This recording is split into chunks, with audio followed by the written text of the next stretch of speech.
Mamadou Sarr is a peanut farmer who prides himself on being thrifty. Every week, he drives to the outskirts of Dakar, searching for the cheapest petrol he can find. He never fills the tank completely, but buys just enough for what he needs. Senegal's government says with global prices falling and its recent offshore oil and gas discoveries, it can afford to drop prices at the pump to $1.15 a liter.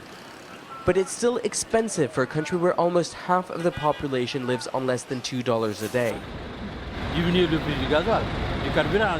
Sure, it's cheaper, but mark my words, having oil leads to complications.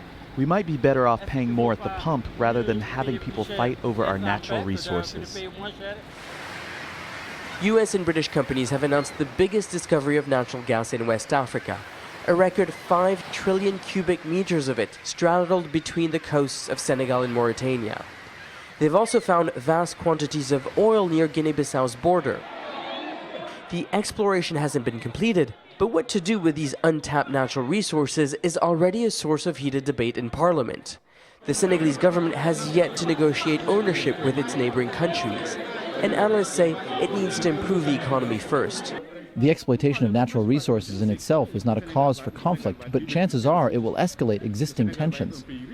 Senegal's challenge is not to be over-dependent on oil and gas, but to continue diversifying its economy and exports. Senegal's biggest source of income is the export of fish and peanuts. Output from its aging oil refineries has been poor because of bad management and corruption. The government plans to invest in it and promises new jobs in the sector.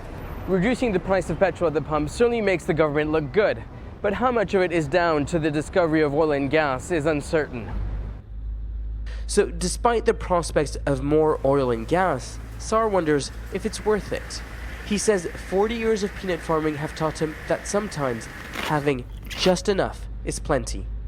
Nicholas Hawk, Al Jazeera, Charoy, Senegal.